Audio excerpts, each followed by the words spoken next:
घने जंगल के बीचों बीच एक विशालकाय बरगद का पेड़ खड़ा था।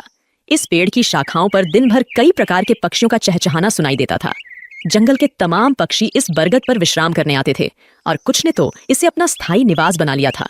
बरगद की छांव में रहते हुए वे अपार सुख का अनुभव करते थे।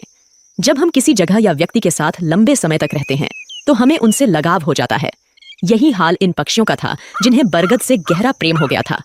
एक दिन जंगल में भयंकर सूखा पड़ गया। कई वर्षों से बारिश नहीं हुई थी और पेड़ पौधे सूखने लगे। बरगद भी पानी के अभाव में सूखने लगा और पक्षियों ने धीरे धीरे उसे छोड़ना शुरू कर दिया।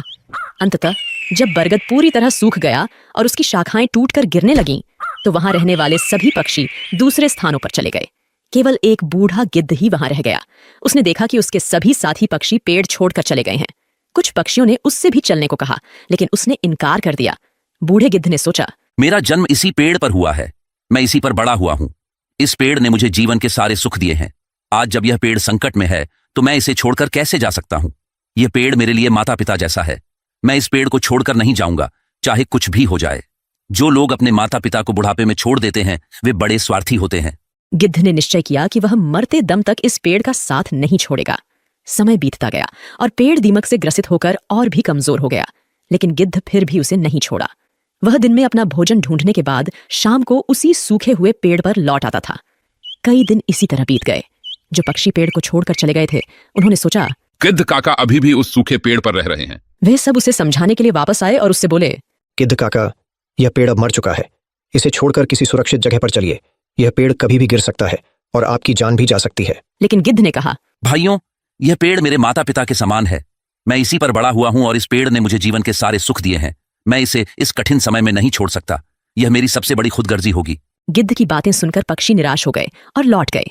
वे इंद्र के पास गए और सारी बात बताई। इंद्र ने पक्षियों की बात सुनकर गिद्ध को समझाने का निर्णय लिया।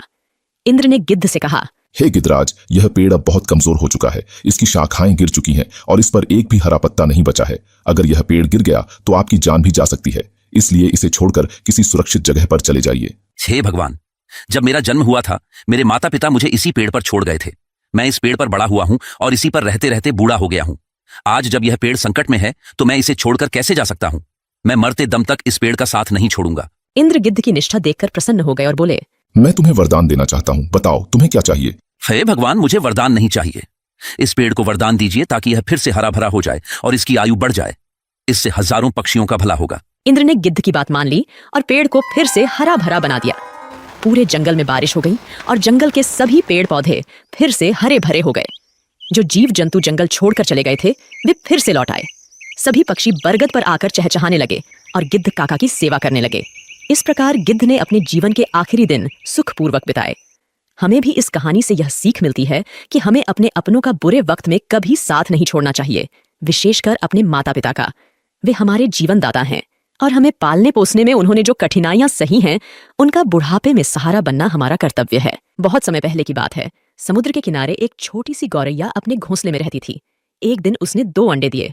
सुबह होते ही उसने सोचा, मैं जल्दी से दाना चुगने जाती हूँ, तब तक मेरे अंडे यहाँ सुरक्षित रहेंगे। किसी को नहीं पता कि मैंने 2 अंडे दिए हैं। गौरैया दाना चुगने चली गई।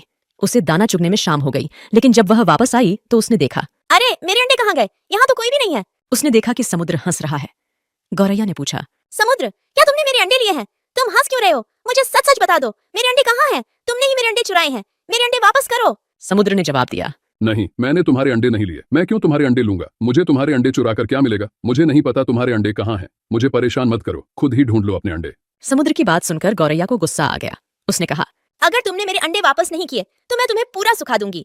एक माँ की ताकत को तुम नहीं जानते। माँ अपने बच्चों पर कोई आंच नहीं आने देती। समुद्र हंसते हुए बोला, तू मुझे सुखाएगी? तू गौरैया, चल ये कोशिश करके देख ले। गौरैया गुस्से में अपनी छोटी सी चोंच में समुद्र का पानी भरती और किनारे पर उड़ेल देती। पास से गुजरते हुए एक चिढ़ा ने पूछा, अरे गौरैया बहन, आज तुम दाना चुगने नहीं आई और तुम यह क्या कर रही हो? गौरैया ने जवाब दिया, मैं समुद्र का पानी सुखाकर अपने अंडे वापस लूंगी। तुम जाओ, मुझे अपना काम करने दो। चिढ़ा ने कहा, पर गौरैया बहन, यह कार्य असंभव है। इस तरह तुम समुद्र का पानी नहीं सुखा पाओगी। गौरैया दृढ़ निश्चय के साथ अपने कार्य में लगी रही। जब वह थक जाती तो थोड़ी देर रुककर फिर से काम में जुट जाती। इस कार्य में गौरैया को कई दिन हो चुके थे। भूखी प्यासी गौरैया की तबीयत खराब होने लगी। यह देखकर सभी पक्षी चिंतित हो गए। यह गौरैया अगर इसी तरह भूखी प्यासी इस कार्य में लगी रही तो अनर्थ हो जाएगा। हमें गरुण देव के पास चलकर सहायता मांगनी चाहिए। सभी पक्षी मिलकर गरुण देव के पास गए। गरुण देव ने पूछा, क्या बात है, सब ठीक तो है? आज सभी पक्षी एक साथ मेरे पास आए हैं। पक्षियों ने बताया, गरुण देव, एक छोटी गौरैया अपनी जिद पर अड़ी है और इतने विशाल समुद्र का पानी सुखाने का प्रयास कर रही है। इसी वजह से उसका स्वास्थ्य भी गिर रहा है। कृपया उसकी मदद कीजिए।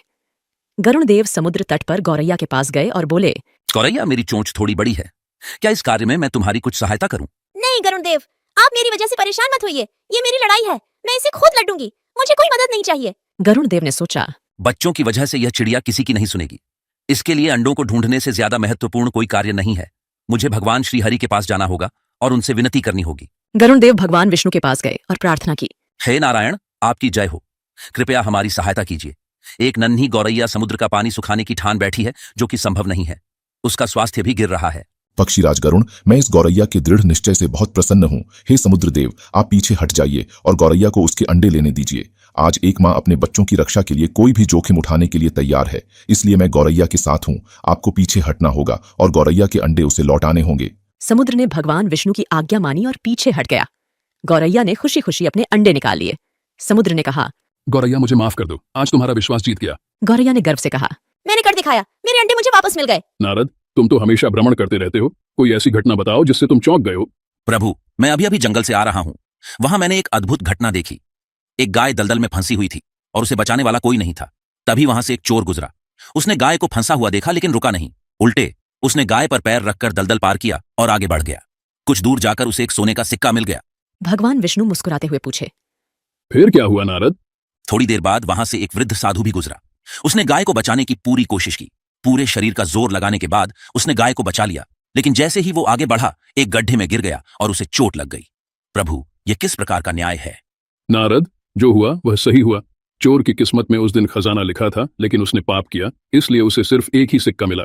वहीं साधु के भाग्य में उस दिन मृत्यु लिखी थी, परंतु उसने गाय को बचाकर अपने पुण्य बढ़ा लिए और उसकी मृत्यु एक छोटी सी चोट में बदल गई। इंसान के कर्म ही उसका भाग्य तय करते हैं। अब नारद मुनि को सारा माजरा समझ आ गया था।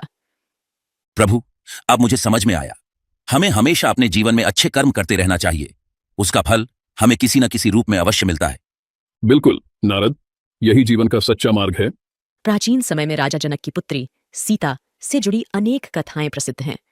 एक ऐसी ही कथा है जिसमें एक तोते ने माता सीता को श्रीराम से वियोग का श्राप दिया, जिसके कारण गर्भावस्था के दौरान माता सीता को श्रीराम से दूर रहना पड़ा। एक दिन की बात है, जब छोटी सीता अपनी सहेलियों के साथ बगीचे में खेल रही थी। बगीचे के एक पेड़ पर तोते का एक जोड़ा बैठा था और वे आपस में बातें कर रहे थे। इस युग में राम नामक एक प्रतापी राजा होंगे और उनकी अद्वितीय पत्नी सीता होंगी। श्री राम सभी राजाओं को अपने अधीन कर लेंगे और देवी सीता के साथ 11,000 वर्षों तक राज करेंगे। धन्य है श्री राम और धन्य है सीता। ये सुनकर सीता का ध्यान उस ओर गया। अपने विवाह की बात सुनकर वह उत्सुक हो गईं और उस तोते से पूरी कथा सुनने की इच्छा की। उन्होंने अपनी सहेलियों से तोते को पकड़कर लाने को कहा। सहेलियों ने तोते को पकड़कर सीता के पास लाया। सीता ने प्यार से पूछा, तुम कौन हो और कहां से आए हो? तुम जिस राम और सीता की बात कर रहे थे, उसकी जानकारी कैसे मिली? हम वाल्मीकि ऋषि के आश्रम के पेड़ पर रहते हैं। उन्होंने रामायण नामक एक सुंदर काव्य लिखा है और उसे अपने शिष्यों को पढ़ाते हैं। हम भी उसे सुनते हैं और इसी कारण हमें ये कथा याद हो गई है। अच्छा, तो तुम श्रीराम और माता सीता के बारे में बहुत कुछ जानते होगे। हाँ, थोड़ा बहुत। मुझे और बताओ। श्रीराम महर्षि विश्वामित्र के साथ अपने 3 भाइयों भरत, लक्ष्मण और शत्रुघ्न के साथ मिथिला आएंगे और भगवान शिव के धनुष को तोड़कर देवी सीता से विवाह करेंगे। श्रीराम के तीनों भाइयों का विवाह भी मिथिला में होगा। तोते की बातें सीता को बहुत प्रिय लगीं। तुम्हारी बातें मुझे बहुत अच्छी लग रही हैं। श्रीराम के गुणों के बारे में कुछ और बताओ। सीता की उत्सुकता देखकर मादा तोता समझ गई कि यह जनक नंदिनी सीता ही है। फिर भी उसने बिना इसका एहसास दिलाए कहा, श्रीराम के रूप और गुणों का वर्णन जितना किया जाए कम है। वे हर प्रकार के ऐश्वर्य से युक्त हैं। जनक नंदिनी सीता धन्य है जो श्रीराम के साथ हजारों वर्षों तक रहेंगी। परंतु तुम कौन हो जो यह सब सुन रही हो? जिसे तुम जनक नंदिनी सीता कहती हो, वह मैं ही हूं। श्रीराम ने मेरे मन को मोह लिया है। जब वे मिथिला आकर मुझसे विवाह करेंगे, तभी मैं तुम्हें छोड़ूंगी।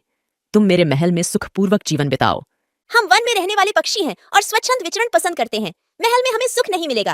मैं गर्भवती हूँ और अपने बच्चे को जन्म देने के बाद वापस आ जाऊंगी। पेड़ पर बैठे उसके पति तोते ने भी सीता से विनती की, हे जनक नंदिनी, उसे छोड़ दो।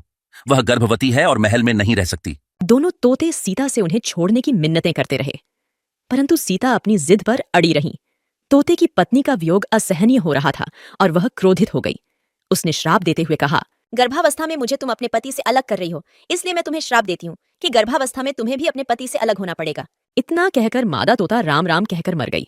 थोड़ी देर बाद नर तोता भी पत्नी के वियोग में मर गया।